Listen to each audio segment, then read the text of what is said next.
La conferencia se llama Ideología de género, el peligro totalitario del siglo XXI. En realidad el título original es El mayor peligro totalitario del siglo XXI, porque creo que difícilmente tenemos delante un mayor peligro, no solo contra la naturaleza humana, contra las familias, contra la sociedad, sino además contra nuestras libertades individuales, contra nuestros derechos más básicos, que la ideología de género, que es dictatorial y que intenta imponer su manera de ver el mundo y su cosmovisión a todos los demás y castigar a los que no pensamos como ellos. Pues sobre todo a través de la ley. Lo que están haciendo es muchos lobbies de poder, de presión a los políticos para que legislen a favor de ellos contra los demás, porque no es solo a favor de ellos, es a favor contra los demás y castigando a los que no pensamos como ellos. ¿Cómo nos castigan? Pues de momento, en muchos casos con multas, con censura, y después ya vendrá la cárcel y quizás peor en el futuro cuanto más poder cojan.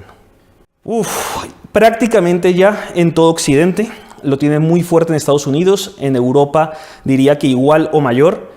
En Hispanoamérica están cogiendo mucha fuerza, en algunos países ya están dictando leyes según lo que ellos redactan y los políticos simplemente obedecen a sus dictámenes.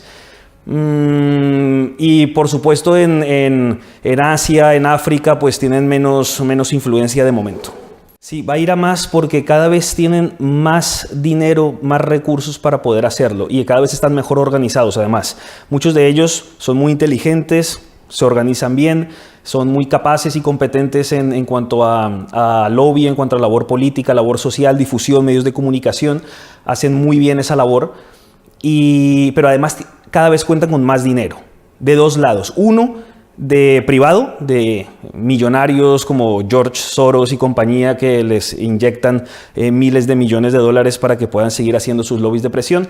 Y por otro lado, dinero público, dinero estatal, porque cada vez reciben más recursos del Estado, o sea, chupan del dinero de todos para poder alimentar su propia política totalitaria.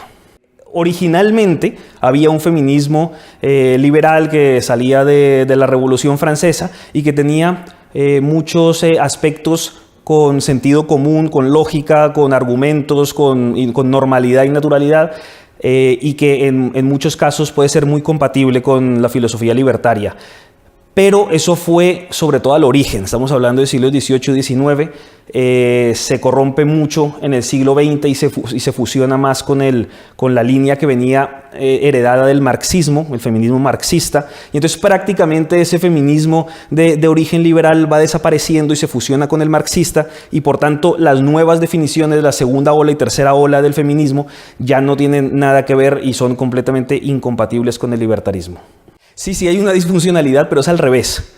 Ahora los varones estamos discriminados, los heterosexuales estamos discriminados, hemos pasado a ser ciudadanos de segunda categoría y todas las prebendas, recursos, subvenciones, privilegios van hacia LGTBI, hacia feminismo muy mal entendido, hacia homosexuales, transexuales, bisexuales, etc. Y a los demás nos están cada vez tratando más como ciudadanos de segundo orden. Lo que hay que hacer es una reforma al contrario, o sea, que nosotros recuperemos las libertades y derechos y naturalidad que nos ha sido arrebatado. Hombre, en el fondo les hace daño en el sentido de que, como toda subvención estatal, incapacita al ser humano. Lo que hace es quitarle la motivación y desestimularlo en sus propias capacidades de salir adelante por sí solo. Todas las subvenciones estatales hacen eso, por eso los libertarios somos contrarios a ellas, porque creemos en el ser humano y creemos en sus propias capacidades y que no nos traten como niños pequeños, sino como adultos maduros. Entonces, de alguna manera, todo aquel que recibe subvenciones se hace un daño a sí mismo. Lo que pasa es que en el caso de estas organizaciones de ideología de género se hacen un daño en cierto sentido, pero a la vez cogen más poder para seguir imponiendo su ideología. Es difícil de responder, pero podríamos comenzar por primero tener más conciencia de lo que está pasando. Para mí el movimiento libertario ha sido infiltrado también por la ideología de género, por un feminismo mal entendido, y eso es algo que nosotros tenemos que ser conscientes de ese peligro de que ya está en nuestras filas. Lo he visto con mis propios ojos, pondré algunos ejemplos, pero después de esa conciencia tenemos que promover las libertades que siempre promovemos y una sociedad natural que se organiza espontáneamente, naturalmente, y desde luego la familia es algo natural y espontáneo que ha existido toda la historia de la humanidad y que nadie ha impuesto artificialmente desde un estado o desde arriba. Entonces tenemos que fomentar la naturalidad, y la propia naturalidad fomenta las familias, y las propias familias fomentan una sociedad sana, justa, equilibrada. Y lo que hay que es arrinconar o dejar o no permitir que esta ideología de género nos arrincone para que la sociedad se desarrolle libremente, naturalmente, espontáneamente, sanamente. Eso es muy antiguo. Ya desde tiempos de Marx, el marxismo es antifamilia. Y todo el marxismo se construyó contra la familia porque...